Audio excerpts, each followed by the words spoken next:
இறை இயேசுவில் அன்பிற்குரியவர்களே, ஒரு சில நாட்களில் புனித வாரத்தில் அடியெடுத்து வைக்க இருக்கின்றோம். இறைவனின் அருளையும் ஆற்றலையும் அதிகமாக பெற்றுத்தரக்கூடிய நாட்களில் நாம் நுழைய இருக்கின்றோம்.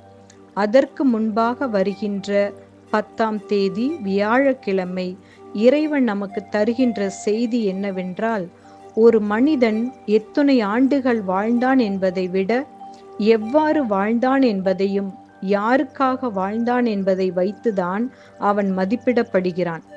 ஆம், அனைவருக்குமே வாழ வேண்டும் என்ற ஆசைதான் அதிகம் இருக்கும். எனவேதான் சாவு என்ற சொல்லை கேட்டவுடனே பயம் என்ற உணர்வு நமக்குள் தானாக அப்பிக்கொள்கிறது. சாவு நிகழ்வுகளுக்கு செல்கின்ற போது நமக்குள்ளேயே என்றைக்கு என்னுடைய நாள் என்ற ஒரு கேள்வி கேட்கப்படுகிறது.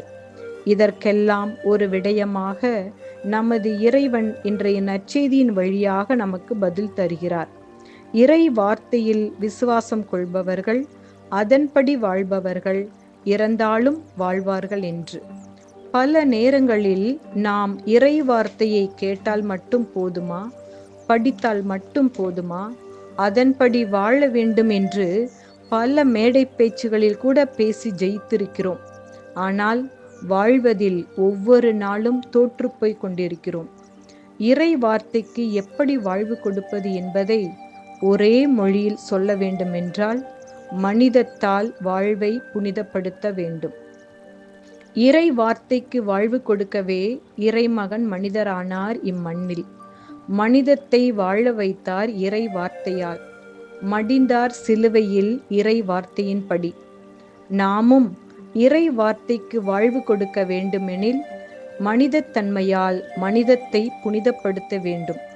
அதற்கு மனிதனாக பிறந்த இறைவனை பற்றி பேசுவதோடு அவராக வாழ வேண்டும் என்ற அழைப்பை கொடுக்கிறார் நம் இறைவன் இன்றைய நற்செய்தியின் வழியாக.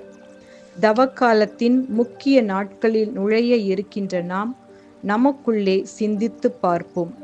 எத்துணை ஆண்டுகள் இந்த உலகத்தில் நான் வாழ்ந்தேன் என்பதை விட என்னோடு இருப்பவர்களுக்கு நான் என்ன செய்தேன்? வாழ்க்கையில் ஆண்டுகளை அல்ல, எத்துணை மனிதர்களை சந்தித்தேன், எத்துணை பேருக்கு என்னால் வாழ்வு கிடைத்தது என்ற எண்ணம் நம்மில் மேலோங்கி மலர்ந்தால் கண்டிப்பாக நம் வாழ்வு இறை வார்த்தைக்கு வடிவம் கொடுத்ததாக மாறும் என்ற எண்ணங்களோடு இறை ஆற்றலுக்காகவும் இறை ஆசீருக்காகவும் ஜெபிப்போம். ஆமென்.